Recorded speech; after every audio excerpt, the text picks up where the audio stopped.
Okay.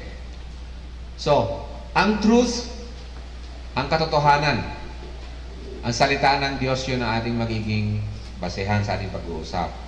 Sa Psalm 119, verse 160, "The sum of your word is truth, and every one of your righteous rules endures forever." Malinaw ba yun, mga kabataan? Ano ang basehan natin? Ang salita ng Diyos, kasi yun ang katotohanan. Yun ang magiging basehan natin sa ating topic. Ang ating topic ngayon, pag-uusapan natin ang tungkol sa tinatawag na predestination, election, at saka effectual calling. Hindi ko pa na-display muna. Para tingnan ko kung na-encounter nyo na yung mga terminologies na yun, yung mga salitang yun. Sino sa inyo naka-encounter ng salitang predestination? Taas ang kamay. Ayun. Na-encounter na yun. Yung election, hindi yung election natin sa sa barangay election o sa municipal election o national election.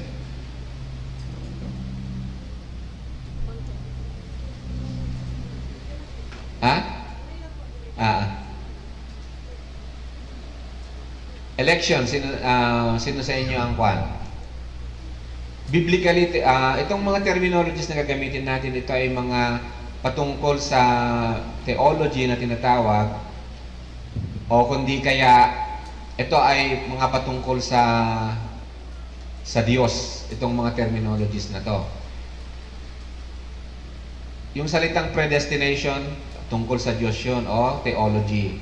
Yung salitang election, hindi yung election ng mga municipalities, ng mga officers natin sa gobyerno, kundi yung patungkol sa pagpili o pagtawag ng Diyos sa mga kanyang anak, no? Election. Tapos yung effectual calling na tinatawag, yun naman ay patungkol sa paano nagiging nagmamanifest o nakikita mo yung manifestation ng pagkakatawag ng Diyos. Okay. Alam ko na medyo mahirap pa na maintindihan ito ngayon, pero we will go, magpo-proceed tayo para maintindihan natin yung meaning niyan. Dito sa mundong ito, pwede mong mag-group ang kaisipan o yung tinatawag na worldview sa dalawang grupo lang. Yung naniniwala na sa totoong Diyos at saka yung hindi naniniwala na may Diyos. Ano yung tawag sa hindi naniniwala sa may Diyos? Na may Diyos? Atheist, Ateista? Yung mga kabataan. Ateista? Yun ba yung tawag sa kanila? Welcome po. Meron tayong mga guest.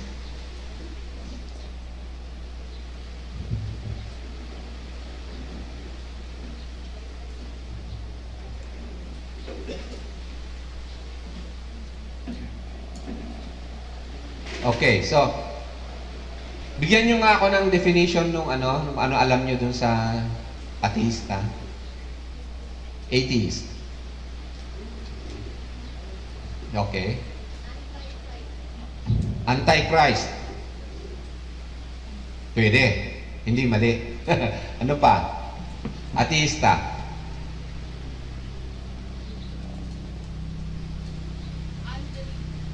Unbeliever. Yung hindi naniniwala na may Diyos, no? So sabi ko para lang madalian na pag-uusap natin, anong sabi natin kanina? Dalawa ang major na grupo ng ganun, ng tinatawag na worldview o pananaw sa buhay na to. Meron yung hindi naniniwala na may Diyos at meron yung mga naniniwala na may Diyos. Okay? So ngayon, tumingin kayo sa inyong kapaligiran. Tingnan nyo nga, pati pati sa sarili nyong puso, tanungin ninyo kung meron bang meaning? Ano sa Tagalog ang meaning? Meron bang kahulugan? Ayan, mas marunong pa pala kayo sa akin eh. Ayan, tulungan nyo ako sa Tagalog ha. Meron bang kahulugan itong buhay na to? Meron bang kahulugan itong buhay na to? O yung buhay mo? Tinanong mo na ba, may kahulugan ba yung halaman na yan? Yung magandang bulaklak na yon? Yung weather? May hangin, mainit nga, tag-init. Meron bang kahulugan yung mga bagay na yan o wala? Meron bang kahulugan ang buhay? Bakit tayo sinilang? Bakit tayo nabubuhay ngayon? Ngayon, sa dalawang worldview, magkaiba ng kasagutan dyan eh, no? Yung hindi naniniwala sa Diyos, ang kasagutan nila dyan is walang meaning. Walang meaning ang lahat. Kasi nanggaling ang lahat sa walang meaning at mawawala lahat ng bagay sa walang meaning. Ayan, nais kong ano sa inyo. Kaya kayo nagtatanong kung meron bang meaning tong buhay na to. Sa kasagutan, depende sa iyong worldview na tinatawag. Worldview means kung ano yung paniniwala sa buhay na to. Pananaw sa buhay na to. So tingnan natin yung worldview ng ateista, no? Tungkol sa buhay na to. May encounter nyo kasi yan eh sa panonood nyo ng mga kahit sa internet, sa social media, at maririnig nyo rin sa iba, sa mga klase nyo rin siguro. So, hindi nyo ito matatakasan, itong worldview na to kasi nakapalibot lang sila sa atin. And you as Christian, kung ikaw ay Kristiyano, siyempre, iba yung worldview mo. No? Iba yung pananaw mo sa buhay na to, sa mundong ito, ibang pananaw mo tungkol sa kung ano ang kahulugan ng buhay na to. So, magkakaroon ng magkakaroon ng conflict, no? O encounter, o ma-challenge yung pananaw mo, i-challenge niya yung pananaw mo, i-challenge niya rin yung pananaw mo sa yung worldview mo, okay? So, tingnan muna natin ang worldview ng mga ateista, no? Ang sabi ng mga hindi naniniwala sa Diyos, alam niyo po yung Big Bang? Ano yung Big Bang? Theory nung so far, ito yung pinaka-advance na theory ng mga hindi naniniwala na may Diyos na siya ang lumikha sa lahat ng bagay. Ito na yung pinaka-advance na theory nila na ang buong universe, pati tayo, galing tayo sa tinatawag na Big Bang. Okay? Yung tinatawag ito na Big Bang Theory. Yung Big Bang Theory, ganito yon. They have to start somewhere. Kailangan may starting point sila kung paano naging meron yung bulaklak na yan, meron yung punong kahoy na yan, nandiyan ka, nakatayo, umihinga, may isip. Paano tayo nag-exist parang ganon? Where did we come from? Saan tayo galing? So meron starting point yan. Doon sa theory ng Big Bang, ang theory nila is that the size of a tennis ball, ganito siguro, no? Lahat ng energy na alam nila, known and unknown na energy sa buong universe, na-compress sa ganitong size. And wala pang anumang bagay nung araw daw, sabi yun ng theory ng Big Bang. Pagkatapos na-compress ang lahat ng bagay sa ganito, size na to lang, and then biglang all of a sudden sumabog, no? Boom! And then pagsabog niyang ganun, and then after how many milliseconds may na-form na mga kung ano-ano pang matter, and then up to some billions of years, hanggang sa eto na tayo, nagkaroon ng tinatawag na buhay. Galing sa nag-Big Bang lang na yon. Nagkaroon na ng after billion years, nagkaroon na ng mga planeta, ng galaxy, nagkaroon ng mga stars, and so on. Tapos dito sa planet Earth, nagkaroon na rin ng buhay dahil dun sa Big Bang na yon. So, basahin nga natin para sa mga hindi sumasampalataya na merong Diyos, para sa mga ateista, meron silang tinatawag na questions, big questions of life. So sa kanila, tinatanong pa rin nila, saan kaya galing yung yung concentrated na ball of energy na sumabog? At yun yung naging Big Bang. So basahin ko sa inyo, I quote from BBC, na yung channel nila na Future, okay? Sabi rito, nung isang contributor nila doon, sabi niya, "My understanding is that nothing comes from nothing." Hindi hadyo yun? Meron bang manggagaling sa wala? Wala. Ano ba ibig sabihin ng nothing? Wala. No thing. Nothing. Di ba? No thing. Pwede bang may manggaling doon sa wala? So ito sabi niya, pero ito ateista to pero tinan nyo how they think at ano yung worldview nila. Sabi rito, my understanding is that nothing comes from nothing. For something to exist, there must be a material or a component available, and for them to be available, there must be something else available. Where did the material come from that created the Big Bang? And what happened in the first instance to create that material? So yun yung life big question ng mga ateista. Okay? So, pati sila, tinatanong nila, saan galing yung Big Bang? Yung ball of energy, saan galing yun?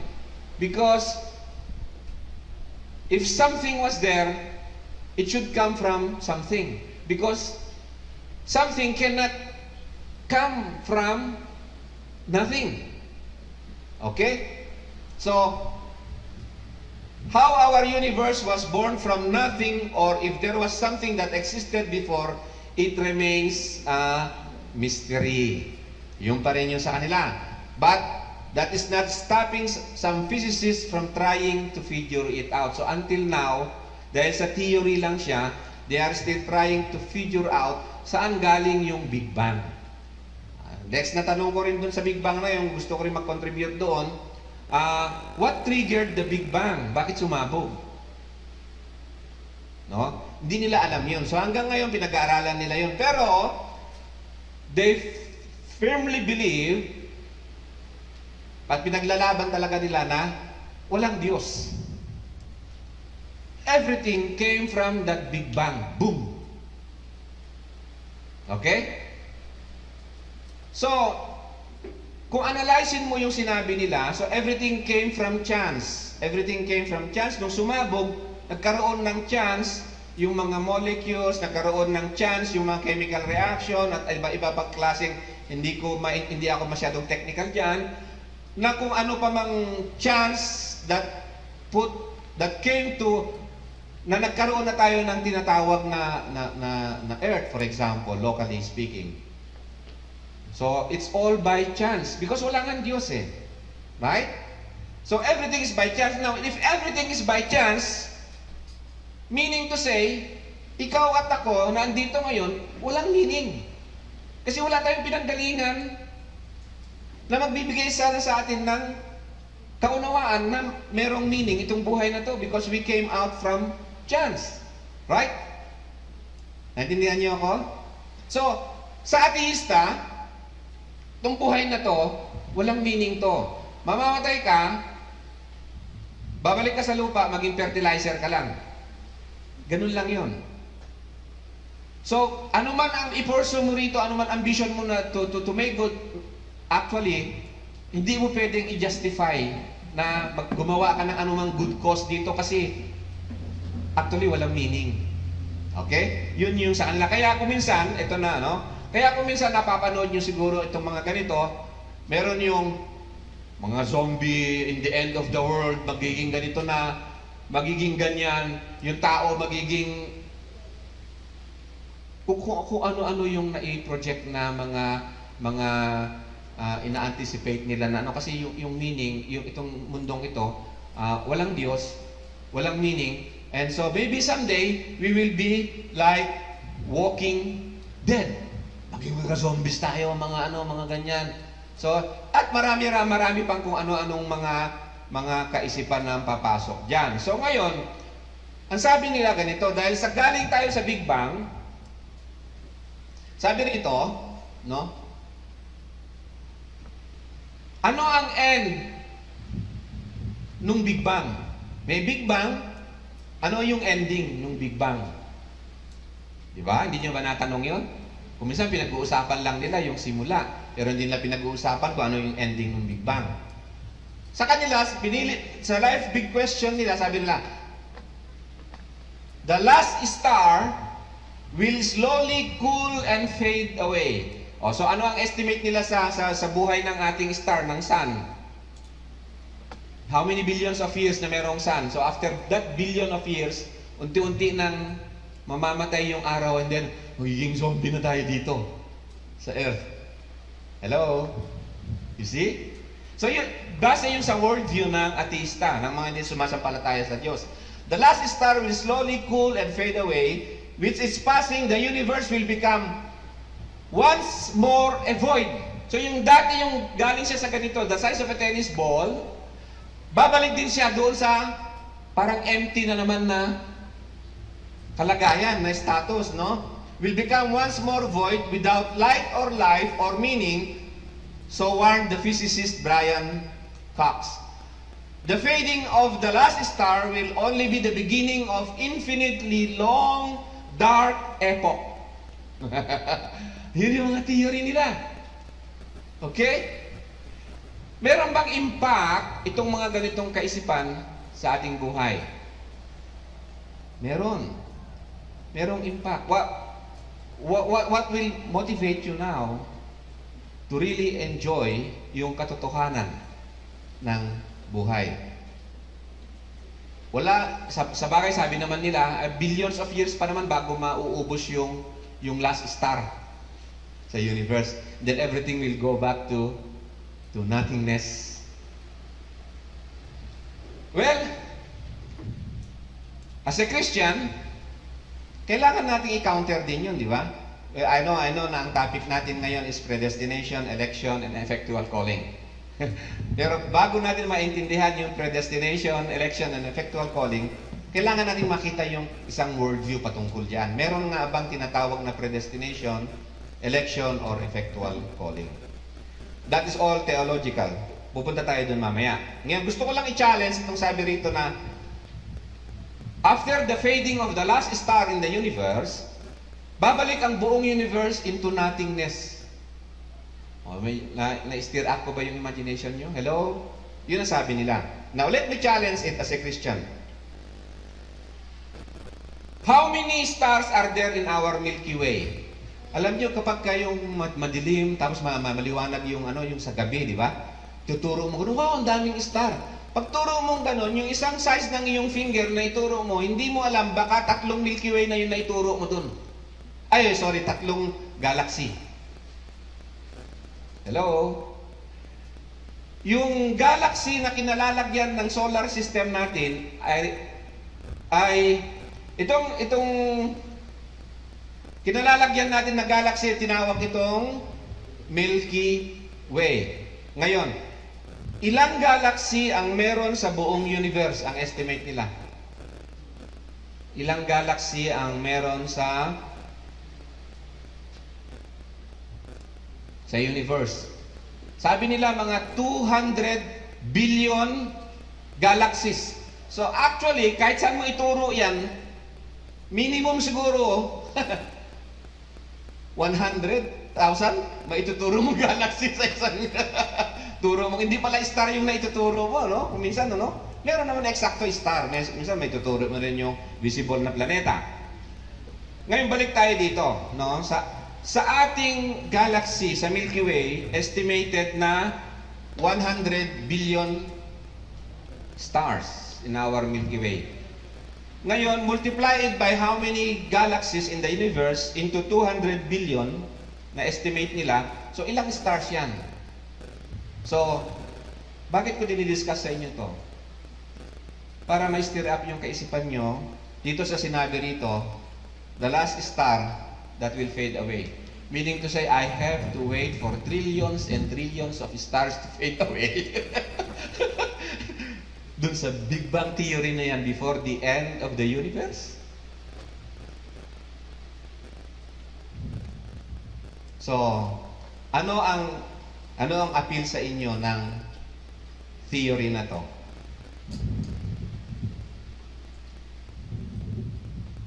Gaano kalaki yung faith nila? Meron silang faith, di ba? Meron silang faith. Hindi rin nila nakikita, naniniwala sila kasi theory lang yan eh. They cannot even observe it. And yet, ang accusation nila sa mga Christians, ang sabi nila yung mga Christians, mga ano yan? Mga, stupid. They believe in myths. Sa mga ano lang, samantalang sila, sabi nila, sila, intellectuals sila, matatalino sila, and yet, look at what they believe. Who is more in reality? Christianity or atheism? Yun yung challenge sa atin. Yun yung mga inaharap natin ngayon na mga kaisipan na ating patuloy na tinatawag dito na nilalabanan o kina-counter natin, no? Kasi ang ating pong faith ay patuloy na na-challenge yan, yung ating pananampalataya. Okay. Now, talking about predestination, election, and effectual calling, ito po ay mga theological terms na patungkol kasi ito sa Diyos at sa mga Kristiyano to.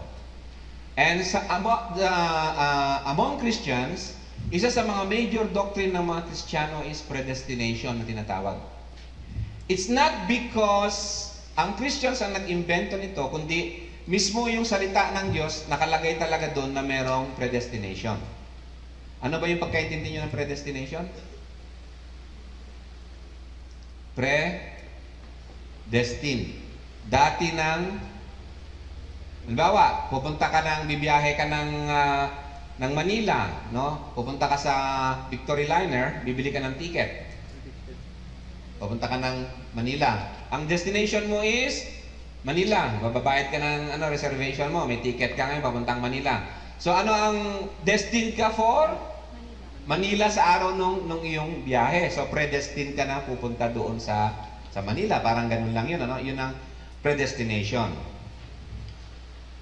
Marami ang nag-o-object sa doctrine of predestination kasi mahirap maintindihan. At hindi lang sa mahirap maintindihan, yung iba, hindi nila ma-accept yung tinatawag na predestination dahil sa tinatawag na free will. Meron silang tinatawag na free will.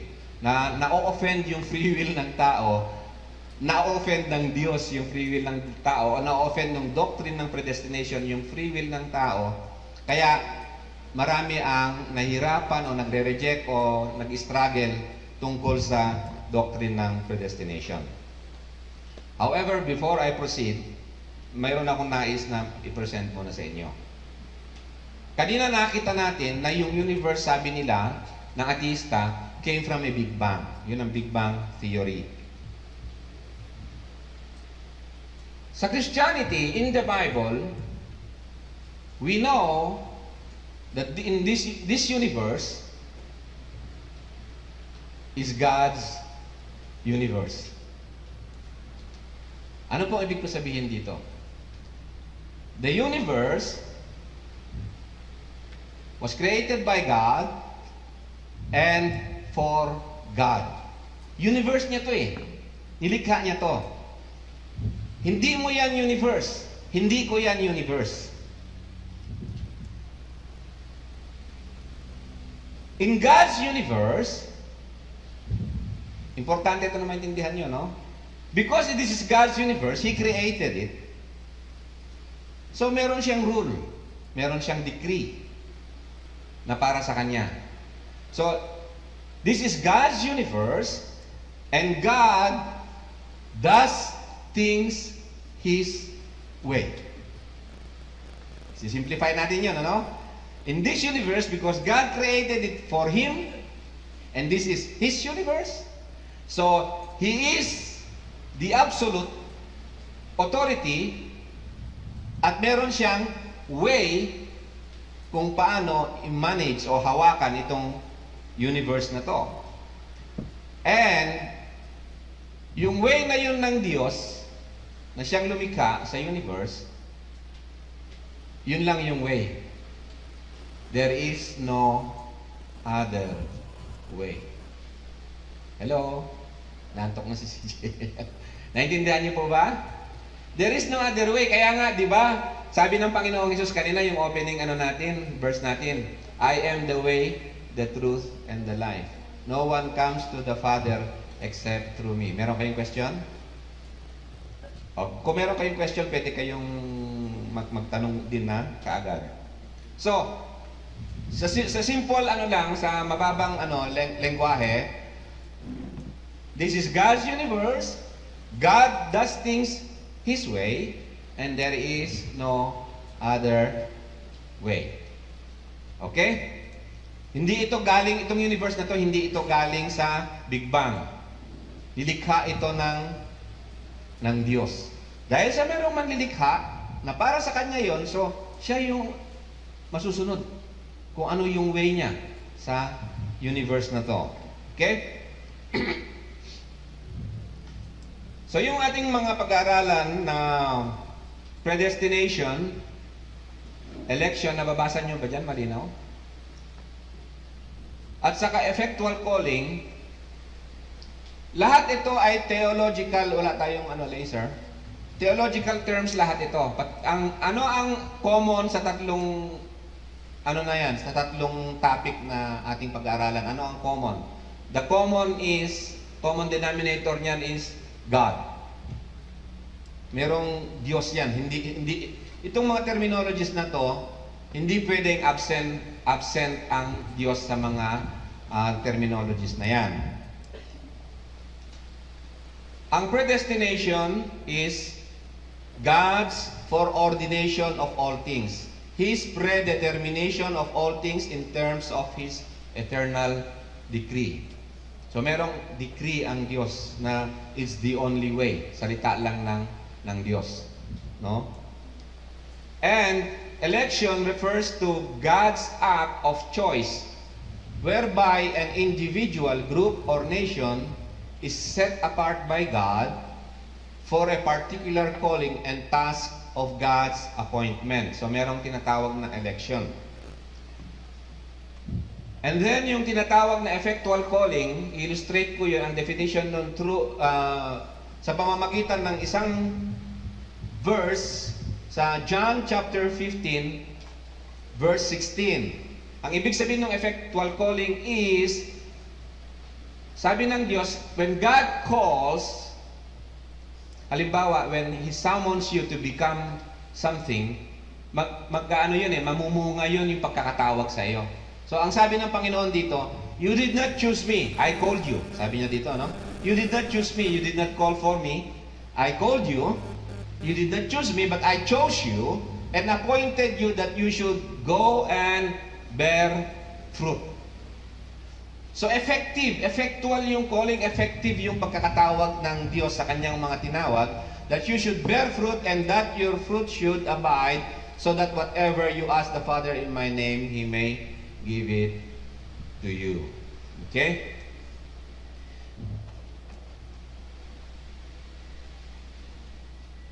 Pagdating ngayon sa predestination, tingnan pa muna natin kung ano ba ang sinasabi ng salita ng Diyos patungkol sa ating Panginoong Hesus. Ang sabi rin sa Colossians chapter 1 verse 15 to 17, He is the image of the invisible God, the firstborn of all creation. By Him all things were created. So sa pamamagitan ng Panginoong Hesus, all things were created. In heaven and on earth. Visible and invisible. Whether thrones or dominions or rulers or authorities, all things were created through Him and for Him. Ayan, napaka-importante yan, mga kabataan, na maintindihan nyo. All things were created through Him and for Him.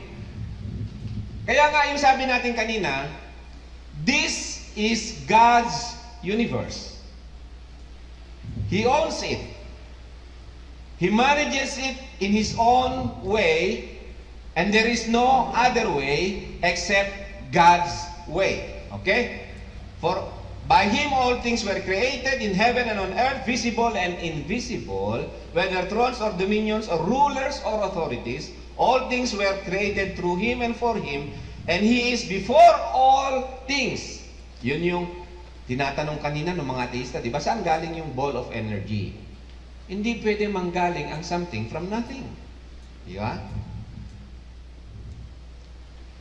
He is before all things, and in Him all things hold together.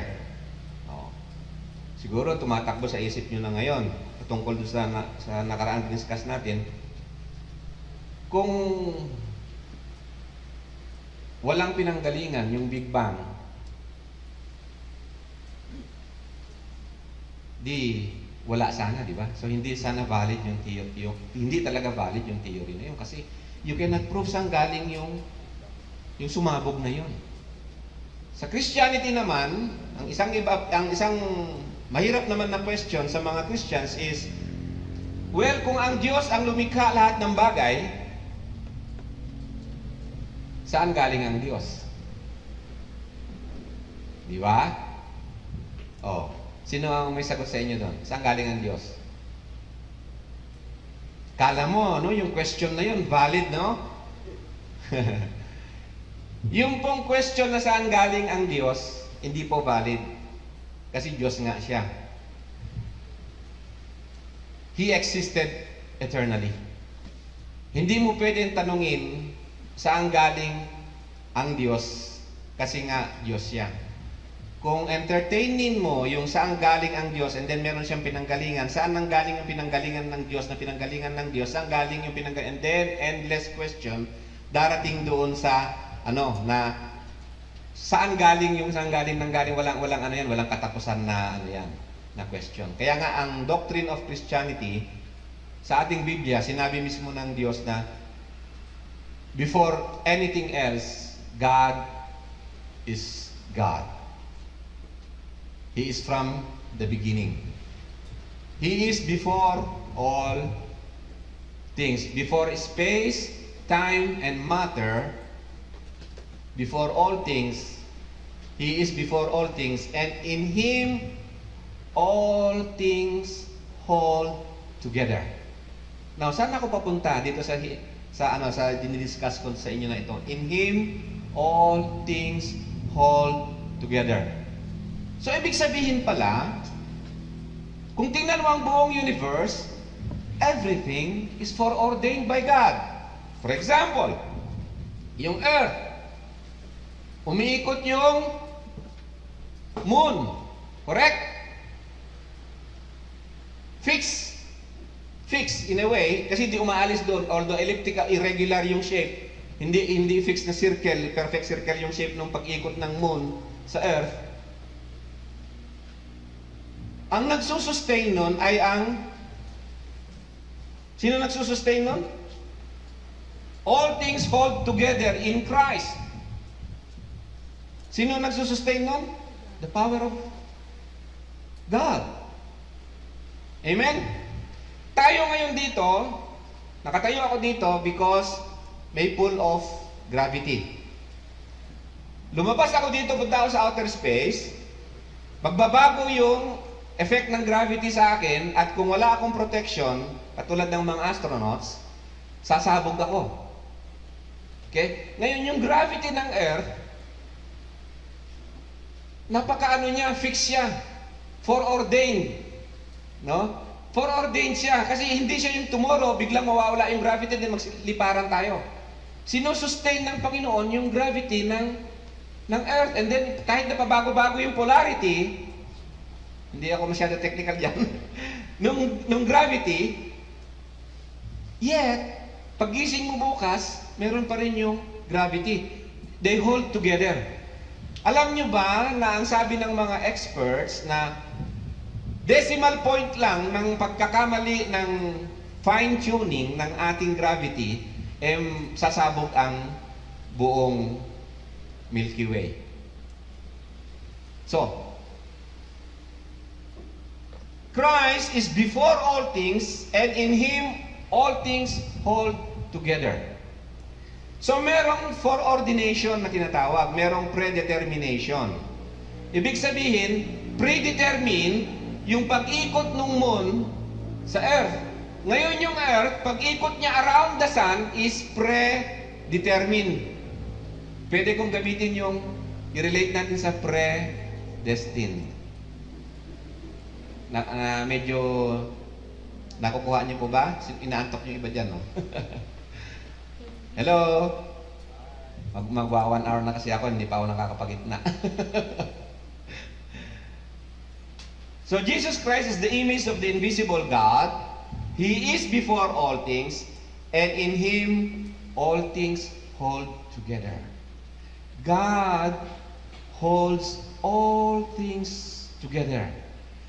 Kaya hindi nagko-collide yung mga galaxy to galaxy.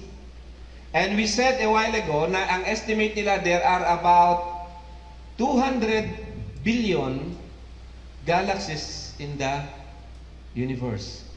Imagine yung forces na involved sa lahat, and God holds all things together. Meaning to say, meron siyang decree o meron siyang government. Meron siyang foreordination. Medyo malalim, ano? Okay. Let us proceed.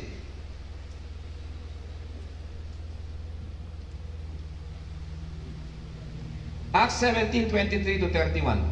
The God who made the world and all things in it, since He is Lord of heaven and earth, does not dwell in temples made with hands. Nor is He served by human hands as though He needed anything, since He Himself gives to all people life and breath and all things. So He Himself gives to all people life and breath. Okay.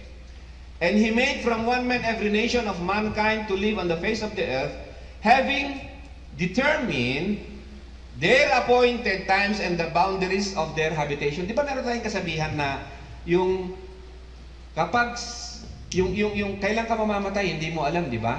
Diyos lang nakakaalam, sabi natin. Diyos lang nakakaalam. Pag dumating na yun, kung ano yung tinakda, sabi natin, di ba, sinasabi natin kadalasan yun, kung ano yung tinakda, mangyayari.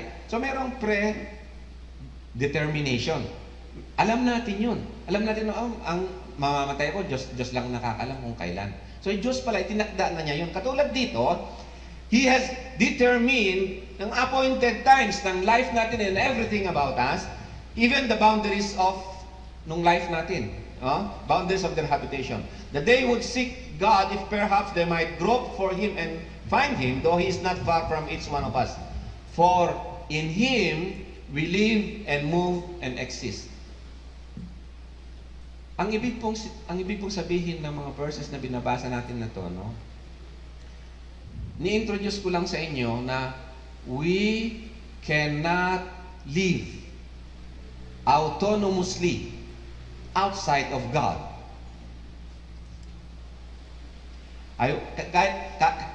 Nais kong maintindihan nyo na ngayon at your early age. Walang anumang nilalang na bagay kasama tayo na pwedeng mamuhay labas doon sa universe of God. Nakukuha niyo po ibig ko sabihin? Katulad na kayong mga kabataan, nasa loob kayo ng bahay, sino ang nagpapakain sa inyo, nagbibigay ng baon ninyo, sino naghahanap buhay para sa bahay? Magulang, di ba? Na bubuhay kayo sa loob ng pamamahala ng inyong magulang. Tama? The same is true with God's universe. Walang creature ang hindi under doon sa kapangyarihan ng Diyos. Okay, basahin man natin. Being then the children of God, we ought not to think that the divine nature is like gold or silver or stone. So, kaya sabi ng Panginoon, thou shalt not make unto thee any graven image of God. Yung idolatry. No? Being then the children of God, we ought not to think that the divine nature is like gold or silver or stone, an image formed by the art and thought of men. So, hindi mo siya pwedeng i-project ang Diyos dun sa mga ribulto. No? And images that is formed by the art and thought of men. Therefore, having overlooked the times of ignorance, God is now declaring to men that all people everywhere should repent. Bakit sinasabi ng Diyos na through Jesus Christ, by the message of the cross, yung pagkapako ng Panginoong Jesus in the cross of Calvary, this is the best and no other else utmost witness na binigay ng Diyos sa tao and now declaring to all men that all people everywhere should repent, because He has fixed a day in which He will judge the world in righteousness through a man whom He has appointed, having furnished proof to all men by raising Him from the dead. Anong sinasabi niya rito? Di ba mahal na araw ngayon? Sineselebrate ng karamihan ngayon yung death and resurrection ng Panginoong Jesus. But itong sineselebrate natin na ito, and according to these verses, sabi rito, God has fixed a day. Dahil dun sa predestination, na binigay ng Diyos patungkol kay Christ, crucified and the cross, that is predetermined by God. So dati nang naplano pala yun ng Diyos, dati nang foreordained. Paano ko masabihin yung Tagalog? Okay? Now, again, predestination na bigay ng Diyos, He has fixed a day in which He will judge the world in righteousness. So, meron yung day of judgment. It's fixed, predestined. Napupunta lahat pala ang tao doon. Amen? Now, remember yung pinag-aralan natin kanina, this is God's universe. It is not our universe. God does things His own way, and there is no other way. Ito yung way ng Diyos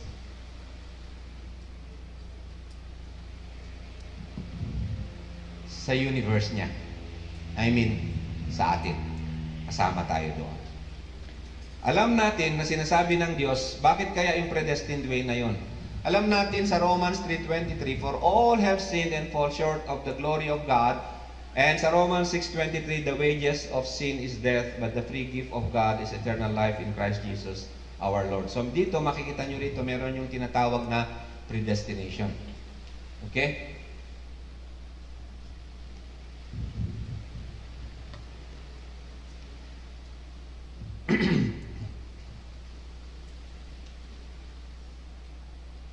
Sa verses na nabasa natin, at ayon din sa mga sineselebrate din natin ngayon ng karamihan, Christ died on the cross.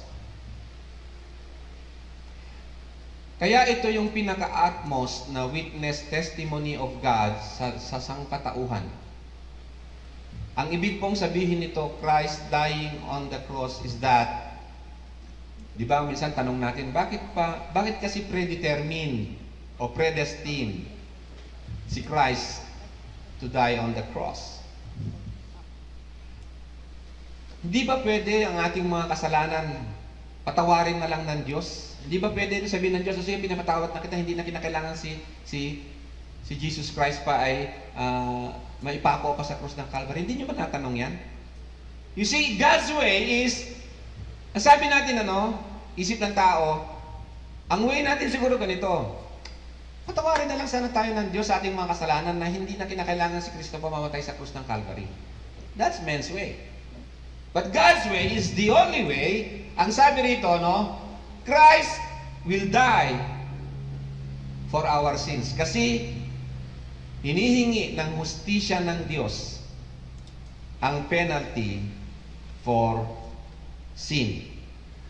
At kung hindi, ito nais kong basahin natin to.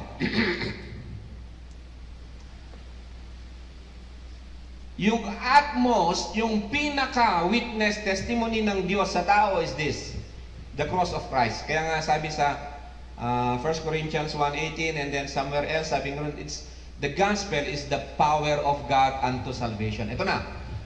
The cross of Christ is very clear. Now, I want you also to understand that the cross of Christ is predetermined by God.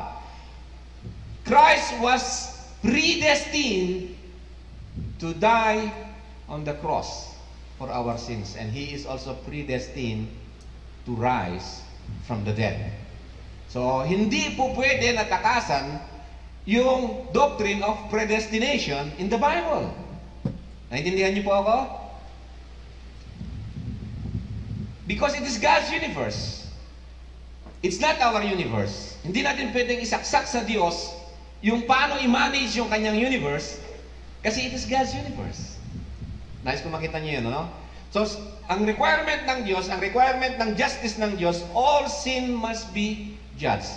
Ang ating Diyos is a God, di ba sabi natin, God is love. Also, God is justice. So ito, all sin must be judged. Ito ngayon yung predestination doon. Either your sin is on you, ito yung witness ng Diyos sa buong sangkatauhan. He's commanding all men everywhere. That time, no? Sabi ni Paul. Since that time. Either your sin is on you and you will bear the penalty, or your sin is on Christ who bore the penalty. Dalawa lang ang pagpipilian ng tao. Kaya nga yung declaration ng Diyos na He is commanding all men everywhere to repent, Acts chapter 17. Nabasa natin yung kanina. If they don't come to Christ, sabi rito, no, ito yung utmost na witness or testimony of God. The Son of God crucified on the cross. Because ang requirement ng Diyos hindi magbabago. Justice must be met. So, if you don't come to Christ to die that your sin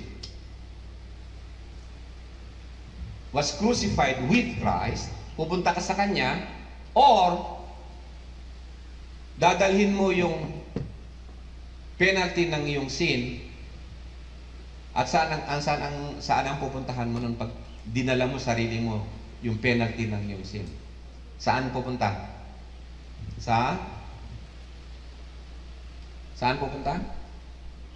Kapag ang isang tao hindi siya sumampalataya sa Panginoong Hesus, sa work of Christ on the cross, saan siya pupunta? Sa lake of fire, sa impyerno. Kasi nga, justice of God pa rin yun. Ang hell ay hindi place of torment. It is a place kung saan yun ang i-consume ng Diyos, ang hiningi niyang justice. Either yung justice na dahil sa ating mga kasalanan, the wages of sin is death. Kung hindi tayo sumampalataya kay Kristo at yung penalty sa ating mga kasalanan ay kinuha na ng Panginoong Hesus sa krus ng Calvary, tayo ay mapapatawad at na-meet na yung justice of God. Or, kung hindi tayo pumunta kay Kristo, yung justice ng Diyos, until the end, ipopursue niya pa rin yung inihingi ng kanyang justice. Yun ang meaning ng cross. Amen? Christ dying on the cross, hindi yung kaawaan mo lang siya, na umiiyak ka kasi naipako siya sa krus ng Calvary. No, it's God's just requirement of justice to be met. Okay? So, yung cross of Christ, no, this is for us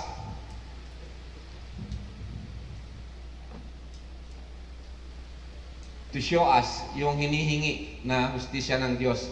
The holiness and justice of God demand that a penalty be paid for sin. Christ took that penalty on Himself on the cross. Okay? John chapter 6 verse 44. Sabi ng Panginoong Yesus, "No one can come to me unless the Father who sent me draws him." and I will raise him up on the last day. Anong pinag-uusapan natin dito? Election. Dito, makikita mo dito na unless the Father who sent me draws him. Sabi ng Panginoon Jesus, no one can. No one has the ability. No one. Pag no one is, Wala. wala. No one. No one can come to Christ unless the Father who sent Christ draws that soul to Christ. Medyo siguro, paano ko malaman na ako nga ay ini-elect? Paano ko malaman? Kahit pala gusto ko na lumapit kay Kristo, kung hindi yung God the Father ang maglalapit sa akin sa Kanya, hindi rin, di ba? Hindi rin po pwede. So paano yun? Paano ko malaman kung God the Father is drawing me?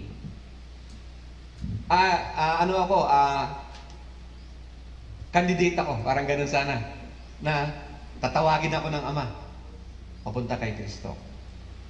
Here we can see the merging nung doctrine ng predestination at saka ng election. Actually, almost hindi mo mapaghihiwalay yung dalawang terminology na yan. Ngayon, ang objection ng karamihan, ang katulad nung pinost ko na question kanina, patungkol sa predestination at saka doon sa election is that, sabi ng tao, paano na yung free will natin? Nasaan na yung free will natin?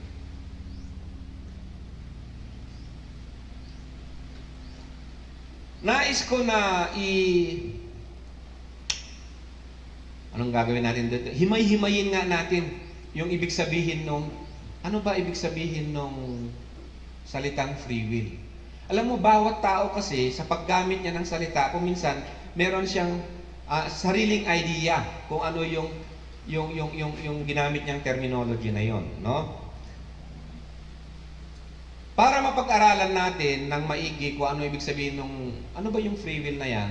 First of all, yung salitang free will. Ano po yung terminology na free will? Free will. Ano ang nasa kaisipan nyo kaagad yung salitang free will? Here, naisulat ko na-indicate ko rito na only God has absolute free will. First of all, para maintindihan natin kung ano ibig sabihin ng free will. Whenever a person, isang tao, ginagamit niya yung salitang free will, paano na yung free will ko kung yung iba pala, ang Diyos pala nagpe-predestine, ang Diyos pala ang nag-e-elect, nasaan na yung free will ko? Okay, pupunta tayo doon. Pero pag-aralan muna natin, when we use the word free will, is it valid na gamitin ng isang nilalang, ng isang creature, yung salitang free will?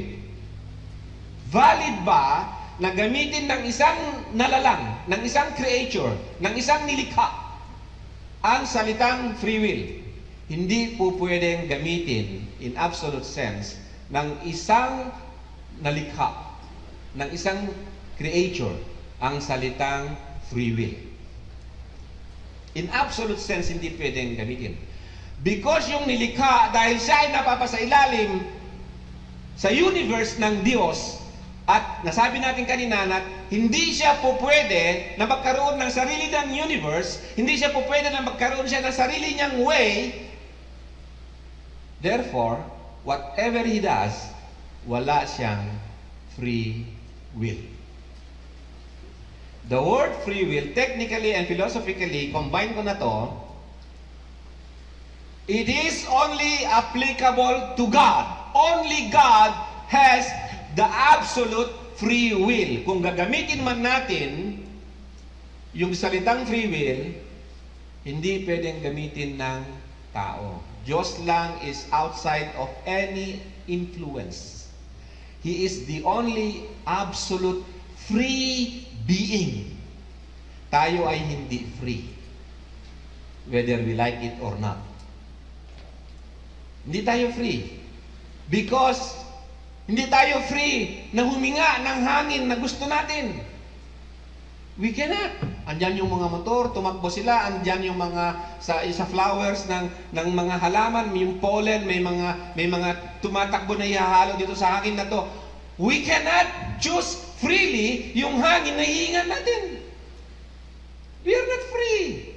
We don't have that. Yung terminology na yun is a myth. Yung free will na salita na yan, na argument nila against predestination of God and against election of God is a myth. Hindi po pwedeng gamitin ng tao. Free will is an absolute term.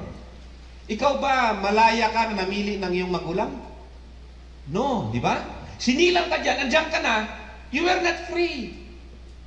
To choose, you are not at liberty to choose kung ano yung life mo, ano yung height mo, anong kulay mo. Kaya nga kung minsan pa nagsasalamin ka, nag-eskinol ka para pumuti ka kasi ayaw mo, wala kang free will na naging maputi ka sana. Tama? Minsan ginaganon-ganon mo yung ilong mo. Kasi nga wala kang free will na maging... Kayo na may sabi niya, hindi ako. Di ba? Sumakay ka ng bus and close na ka-aircon and so on, may umutot na amoy mo. You don't have the free will not to smell. Are you with me? Free will, that word free will is for God alone. Man does not have that privilege. Hello? Nagkaintindihan na po ba tayo? Kala nyo ba, very valid yung question na, where is the free will of man? If God predetermines all things, kung ang Diyos nagpo-foreordain. Kaya nga kanina, in-introduce ko sa inyo, either your universe, ang universe na kinalalagyan mo is God's universe, and God's way only, papasailalim ka dun. Because only God, in God's way, dahil ang Diyos lang ang may free will. Free will is an absolute term. Technically, isipin yung maigi. Free will. Free will. Walang makaka-epekto sa kanya. Walang naka-epekto, walang, is totally free. That word, that terminology applies to God alone. So free will is an absolute term and an irrelevant term to any discussion of Scripture. So sabi ko kanina, nagsimula tayo na sabi na Scripture is the word of truth. Yun lang ang standard natin. So when we talk about free will at ang Scripture ang standard natin, in the Scripture, irrelevant ang free will ng tao. Irrelevant. That's painful, right? Mahirap ma-digest. But that's what the Word of God says. Anyone who uses the term free will, ito mabigat, is importing the religion of Satan into biblical doctrine. Kaya ako yan, kinote dyan, sinabi ng isang theologian, and I totally agree with it. Ano ba yung doctrine ni Satan? Ano ba yung religion of Satan? Ano yung religion of Satan? Alam ko na hindi, yung iba sa inyo hindi pa nakabasa ng Genesis, Book of Genesis. The doctrine of Satan is this: you will become like God, knowing good and evil. You will not die, sabi niya kay Eve, nung tinempt niya si Eve. But you will become like God, knowing good and evil. Ang ibig sabihin nun, you will be independent, autonomous, outside of the government of God. You will not die. Sabi ng Diyos kay Adam and Eve, you shall surely die pag kumain kayo ng bunga ng puno na yan. Di ba? Sabi ni Satan, ang religion ni Satan, you will become like God. You will not die, but you will become like God. Yung free will na yan, pag i-insist ng tao yan, it's a manifestation. Yung paggamit niya ng terminology na free will is a manifestation na meron siya nung religion of who? Satan. So, huwag kayong magmagaling na magsasalita ng asan yung free will ko. What? Do you know what you're talking about?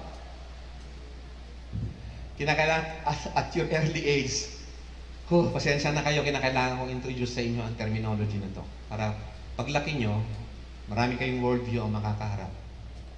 And I believe, no, at an early age, hindi nyo man maunawaan ngayon, I know, darating kayo sa panahon na it will be, you will mature at maintindihan nyo ito. Okay? So ngayon, where is the free will of man? Patungkol dyan sa predestination and election. So alam natin na ang man is a creature, ano? He is a creature under a sovereign God. So tayo ay nilikha sa ilalim ng makapangyarihang Diyos at nakapangyayaring Diyos.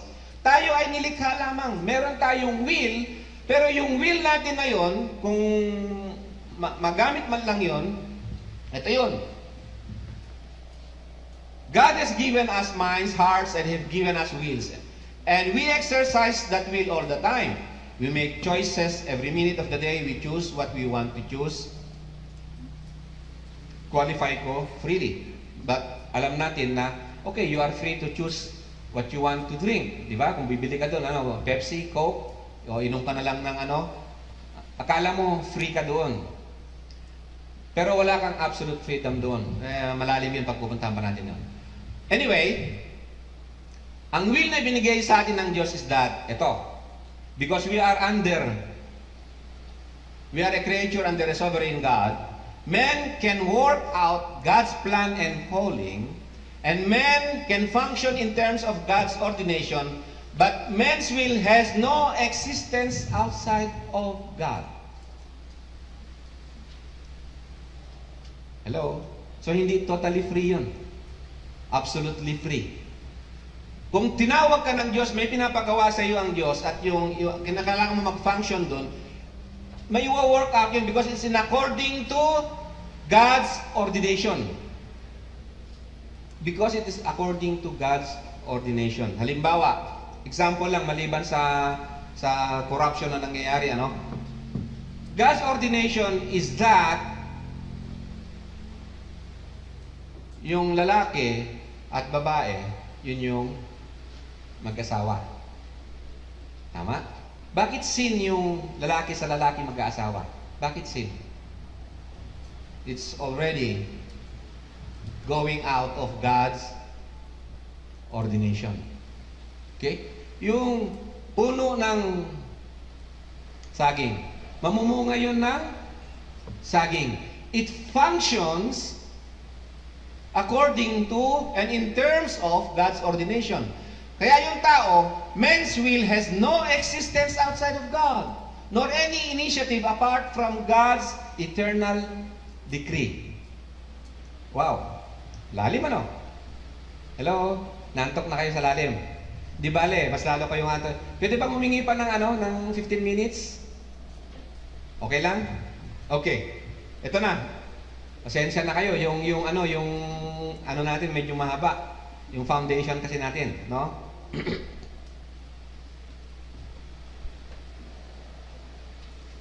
For the sake ng discussion natin ngayon, no?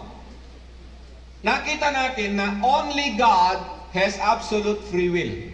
Man has no absolute free will. Kung gagamitin man natin yung free will ng tao, pwede natin gamitin na, in a way, man has a limited and secondary lang na free will. Limited lang and secondary na free will.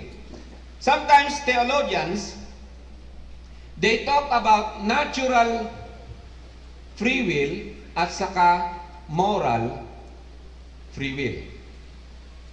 Okay? But here, let me show you na, man is only a creature under God. Man cannot will where and how he is born. Man cannot will his own universe of reality. At no point or instant in his life can man step outside of God. So, believer man siya o unbeliever siya, at no point in any time, man can step outside of God. Kaya wala siyang absolute free will. We may, for the sake of discussion, na pwedeng sabihin na ang tao ay meron siyang secondary or limited lang na free will. Okay? At yung will na yun ay naa-under pa rin sa ordination ng Diyos. Malalim? Hello? Okay. Dahil doon, dahil sa hindi mapagtugma, no? Yung predestination, yung discussion nila na paano na yung free will ng tao. So, ito naman yung sinasabi ng Bible tungkol diyan. Malapit na tayo. What shall we say then? What shall we say then? Antayin nyo hanggang ano to, hanggang conclusion. I promise you, you will understand it well at the end ng mga slides. Okay? Sinagot yan ng Diyos mismo, no? Yung kaisipan na yan, sabi rito, what shall we say then? Is there injustice on God's part? Meron bang injustice on God's part? Kasi siya pala nag-predestine ng lahat ng bagay, foreordain pala lahat ng bagay, siya pala yung nag-e-elect. Tapos sabi nung is there injustice on God's part? By no means. Meron bang injustice sa part ng Diyos? By no means. For he says to Moses, I will have mercy on whom I have mercy. I will have compassion on whom I have compassion. So then, it depends not on human will. It depends not. Di ba? Ulitin nyo nga. Basahin nyo nga. It depends. Not on human will or exertion, but on God who has mercy. But is there injustice with God? Ha? No. Okay, tingnan natin to.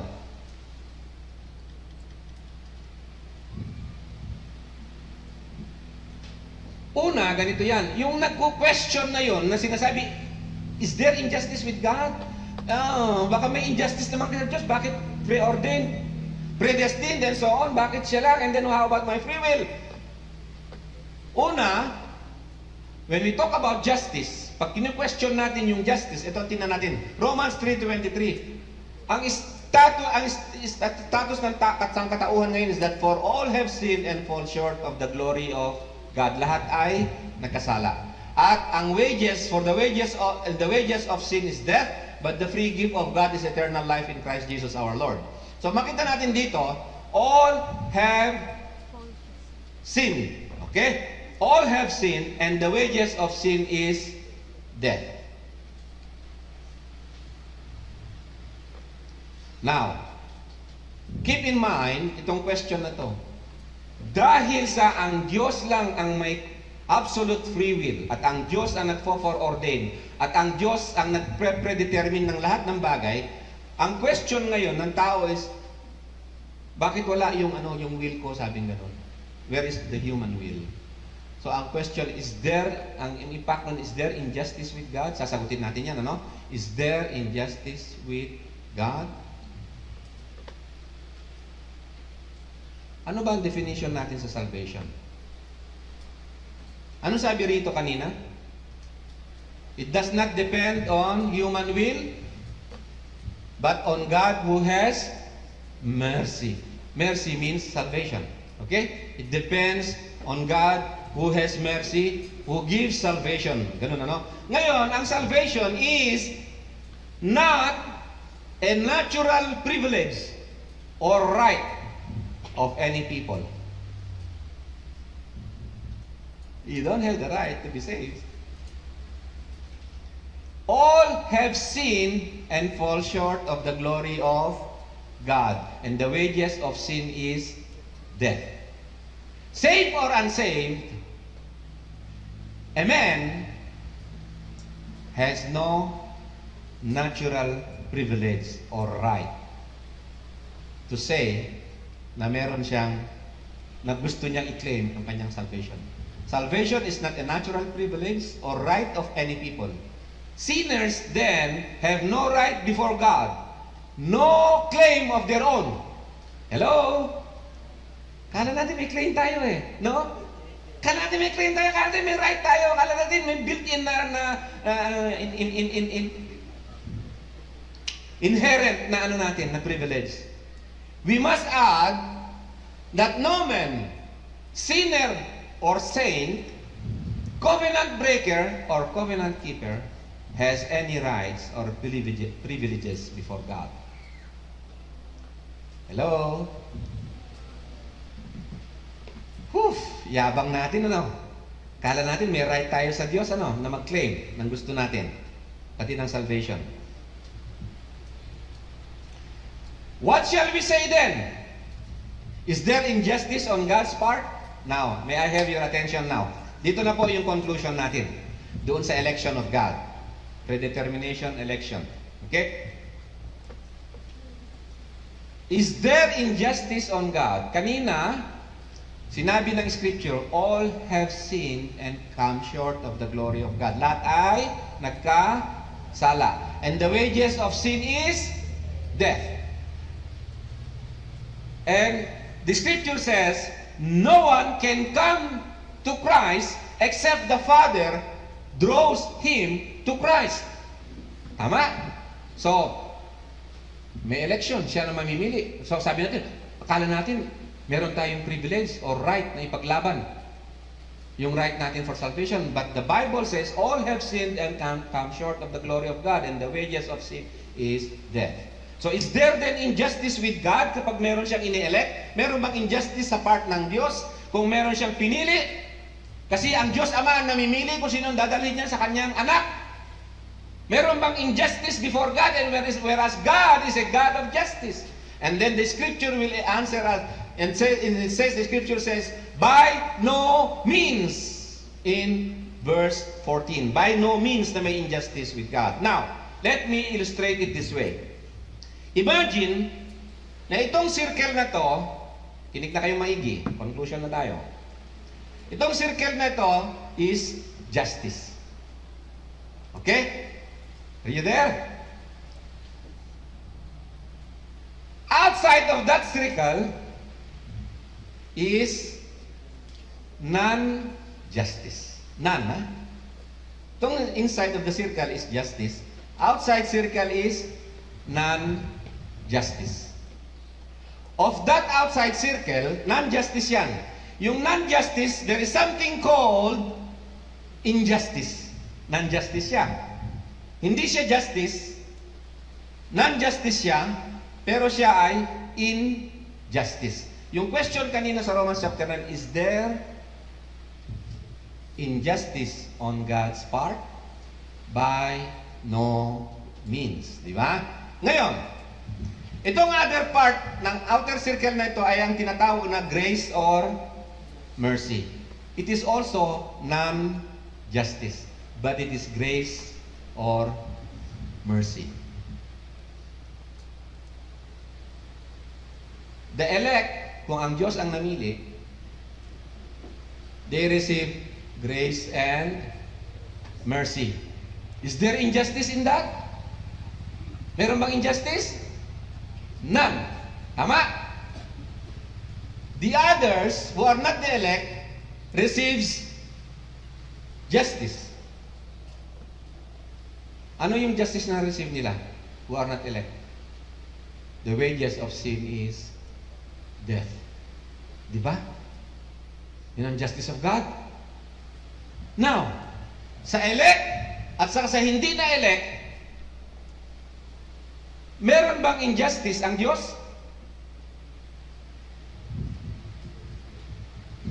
Sa elect at saka sa hindi na elect, meron bang injustice ang Diyos? Meron o wala? Ha? Hello? Wala, di ba? Kasi, yung nakatanggap ng grace sa sa mercy, hindi injustice yung nangyari sa kanila. Yung, those who do not receive grace, and they will receive justice in hell, ano tinanggap nila? Injustice or justice? So there is no injustice with God, whichever way. Amen? So, ipipilit nyo pa ba yung nasaan na ngayon yung free will mo? You cannot use that term. Only God has the, parang ganon, right na gumamit ng term na yun. Okay. So, there concludes our lesson for this hour. Sa predestination, election, and effectual calling. Yung effectual calling, sabi natin kanina, yung pagkakatawag sa atin ng Panginoon, effectual yun, magbubunga yun, magmamanifest yun. So, kaya nga ang argument ng iba, kung talagang save yan, bakit hindi mo makita sa buhay niya? Diba? May effect, baba, yung araw, sabi ng Diyos, let there be light in the night, or let there be light in the day, magfa-function yung araw na yun ayon sa calling ng Diyos. Ganon din sa mga Christians, effectual yung pagkakatawag sa kanila sa kingdom ng Panginoon. Magmamanifest, magiging active sila, makikita mo yung buhay, ang pag-ibig nila sa Diyos sa pamamagitan ng magiging fruitful sila sa work ng kingdom ng Diyos. Now, we were also asked to raise 3 questions para sa inyo, yung bawat speaker. Ang isang question ko is, sulat nyo na. Free will is an absolute term and an irrelevant term to any discussion of Scripture. Anyone who uses the term free will is importing the religion of Satan into biblical doctrine. Elaborate and explain further. Ayan. Sige na, para mahasa kayo. I know na sobrang ano nito, pero believe me, start early, you will mature early sa mga doctrines na yan. Question number 2. All of Scripture teaches God's sovereignty in election and predestination. And second, all of Scripture teaches man's accountability. How can we reconcile these two things?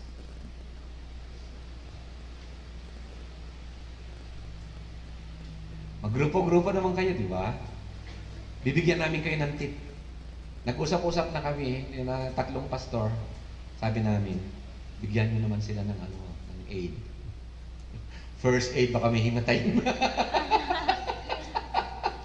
Question number 3. The freedom of man in the state of depravity is to sin. Elaborate by using Bible verses. Ngayon, back up doon, meron tayong tinatawag na 4 state na kinalalagyan ng tao. Si Adam and Eve, before they sinned, it is the state of innocence. Man inherited the fallen nature. Namuhay siya sa imputed sinful nature. Siya ay namumuhay sa state of depravity. And then, yung mga Christians, yung mga tinawag na nasa Panginoong Hesus ngayon, and then they say na, at sinasabi natin na sila ay born again, they are in the state of grace. And then there is the final state, yung state of glorification. So yung question ko sa inyo dito is, sa state ng depravity, ano ang freedom of man in his state of depravity? Na ang sabi natin, ang freedom niya is to sin. Okay? Yung sabi natin kanina na free will, tip ko sa inyo to. Ang sinner, i-exercise niya yung free will niya, ang free will niya is to sin. He's free to sin. Di ba? Now, use Bible verses na nagsasabi na ang state of depravity of man, due to his state of depravity, ang freedom niya is to sin. Use Bible verses. Okay? Sige na. Close na tayo. God bless you. Amen.